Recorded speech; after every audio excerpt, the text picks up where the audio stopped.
belajar aspek hukum dalam bisnis. Kamu emang belajar apaan sih? Aku tuh kemarin kalau nggak salah aku di not sama bapaknya tuh tentang jaminan umum, tapi aku lupa jaminan umum itu apa sih, terus aku nggak ngerti.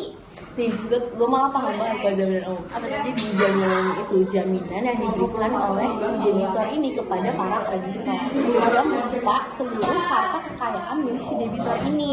Jadi harta kekayaan itu yang baik yang ada di sekarang maupun yang ada nantinya. Jadi nggak yang sekarang doang gitu. Ini juga ada dasar hukumnya loh. Ada di pasal 131 KUH Perdata yang bilang kalau misalkan segala kebendaan milik si debitor ini bakal jadi jaminan bagi utangnya gitu. Terus ada lagi nggak? Ada di pasal 132 KUH Perdata yang bilang kalau misalkan harta kekayaan debitor itu menjadi jaminan bersama bagi semua kreditor dan hasil penjualannya itu bakal nanti dibagi secara proporsional sesuai besar hasilnya utang masing-masing kreditor. Kecuali kalau ada kreditor yang punya hak untuk didahului gitu. Nah, ini tuh nggak semua benda bisa jadi jaminan. Dia tuh harus punya dua syarat utama. Yang pertama itu sifatnya ekonomis, yang kedua itu bisa dipindahkannya gitu. Benar. Aku baru inget tuh. Bener. Tapi lo kemarin cuma belajar aspek hukum dalam bisnisnya sih? Iya, tapi yang gue inget malah cuma jaminan khususnya doang. Masih bisa aku malah gue yang nggak tahu. Nah, jaminan khusus tuh banyak ya jenisnya, tergantung definisi dasar hukum objek dan letak objeknya. Yang pertama tuh ada gadai, Pak. Gadai itu adalah jaminan yang diberikan dengan menyerahkan benda bergerak kepada kreditur sebagai jaminan utang. Nah, dasar hukumnya itu ada di pasal 1150 KUH Perdata. Objeknya itu bisa berupa barang bergerak, yaitu barang berwujud atau surat berharga. Terus letak objeknya itu dalam penguasaan kreditur. Itu doang. Enggak, ada lagi. Yang kedua ada fidusia. Ini masih banyak. Fidusia itu adalah pengalihan hak kepemilikan suatu benda dari debitur kepada kreditur sebagai jaminan utang, tapi benda tersebut tetap dalam penguasaan debitur. Dia punya dasar hukum? Punya. Dasar hukumnya itu ada di Undang-Undang Nomor 42 Tahun 1999 tentang jaminan fidusia. Nah, objeknya itu sama kayak tadi, barang bergerak, baik barang yang berwujud maupun tidak berwujud. Terus letak objeknya juga dalam penguasaan debitur. Nah, selain yang kedua tadi ada juga yang namanya hipotek. Apaan tuh hipotek? Hipotek itu adalah hak jaminan atas benda yang tidak bergerak yang memberikan hak kepada kreditur untuk memperoleh pelunasan utang dari hasil penjualan benda tersebut. Nah, ini tuh dasar hukumnya ada di pasal 1162 KUH Perdata.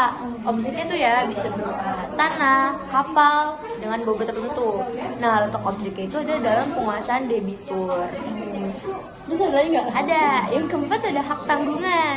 Nah, hak tanggungan ini adalah hak jaminan atas tanah beserta benda-benda yang melekat padanya untuk menjamin utang. Kayak misalnya kamu pernah lihat nggak sih orang kalau misalnya jamin utang tuh pakai tanah. Nah, itu termasuk tanggungan. Terus dia itu dasar hukumnya ada di Undang-Undang Nomor 4 Tahun 1996 tentang hak tanggungan. Nah, objeknya itu ada hak atas tanah, hak milik, hak guna usaha, dan hak guna bangunan. Letak objeknya dalam penguasaan debitur. Banyak juga ya? Iya, tapi masih ada lagi. Yang kelima tuh ada resi gudang. Apa tuh? Resi gudang itu adalah jaminan yang berupa surat bukti kepemilikan barang yang disimpan di gudang yang dapat digunakan sebagai angsuran kredit. Nah, dasar hukumnya itu ada Undang-Undang Nomor 9 Tahun 2006 tentang sistem resi gudang.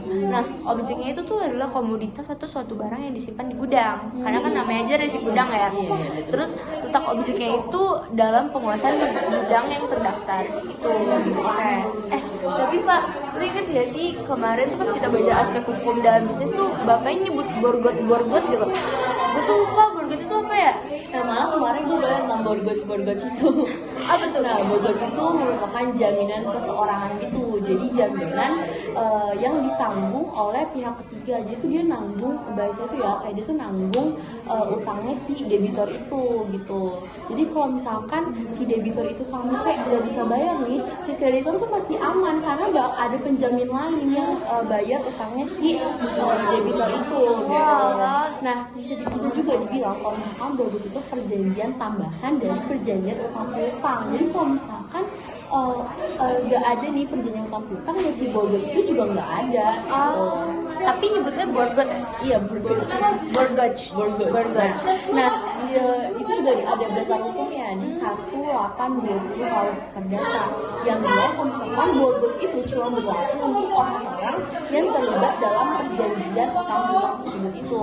Nah, dia juga ada orang yang pinjam itu dia juga punya hak.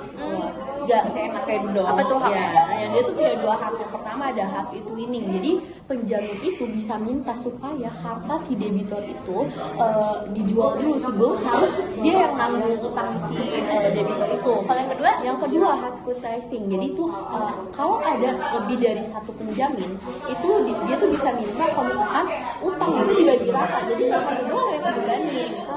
BTW Apa? kemarin itu gue tuh di Bolus itu kayak belajar tentang perjanjian akses. Oh, aksesorir. Iya, nggak paham. Aku tahu. Jadi perjanjian aksesorir nih gampang banget sih. Perjanjian aksesorir adalah perjanjian yang bersifat mengikuti atau bergantung pada perjanjian pokoknya. Contohnya nih ya, ada perjanjian jaminan seperti gadai, fidusia, hipotek, dan hak tanggungan yang tadi udah gue bahas tuh. Nah, itu tuh merupakan perjanjian aksesorir karena keberadaannya bergantung pada perjanjian utang piutang yang menjadi perjanjian pokok. Nah, itu Kak. Oh ya udah sekarang mending lo bantuin gue ngerjain tugas. Iya, boleh. Oke.